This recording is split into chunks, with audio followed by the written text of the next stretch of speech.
32 number Kamalpur সমষ্টিৰ অন্তৰ্গত গোপেশ্বৰ মণ্ডল কংগ্ৰেছ কমিটিৰ উদ্যোগত এখন কৰ্মী সভা অনুষ্ঠিত হৈ যায়।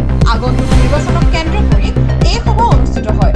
কমলপুৰ সমষ্টিত বিজেপিক পৰাভূত কৰিবৰ বাবে কংগ্ৰেছ কমিটিৰ সদস্যসকলে বিভিন্ন ধৰণে ৰাইজৰ মাজত গৈ ৰাইজৰ হৈ কাম কৰিব বুলি জানিবলৈ দিছে।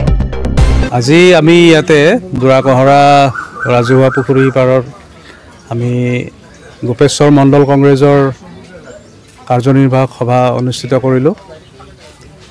যিহেতু 2026 আহি আছে বিধানসভা নিৰ্বাচন সমাগত, এই নিৰ্বাচনৰ প্ৰস্তুতিৰ কাৰণে আমি মণ্ডল পৰ্যায়ত তাৰপিছত আমাৰ বুথ কমিটিবিলাক আমি সক্ৰিয় কৰাৰ কাৰণে আজি সাংগঠনিক দিশত কিছু আলোচনা কৰিলোঁ।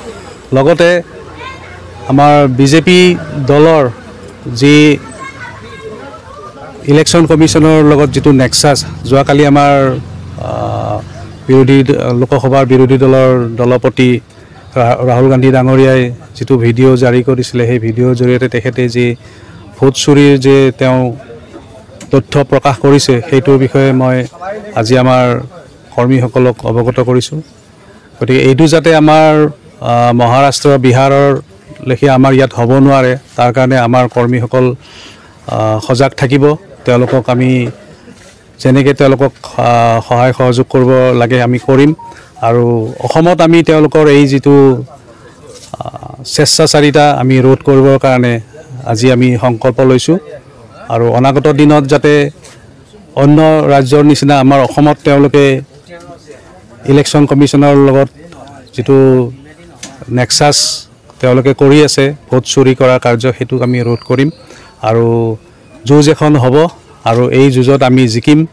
আমাৰ গৌৰৱ গগৈ ডাঙৰীয়া যেতিয়াৰ পৰা সভাপতি হৈছে, সমগ্ৰ অসমতে কংগ্ৰেছৰ এক জোৱাৰ উঠিছে।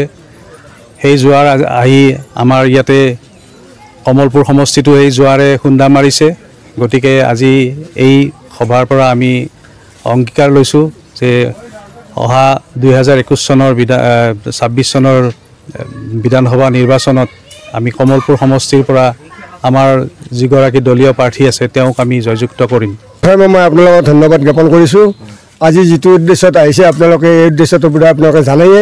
গতিকে আমাৰ লক্ষ্য হ'ল কি, এই বৰ্তমান বিজেপি চৰকাৰখনক যিকোনো উপায়ে কমলপুৰ সমষ্টিৰ পৰা আমি তেওঁলোকক বিদায় দিয়াৰ কাৰণে আমি প্ৰস্তুত।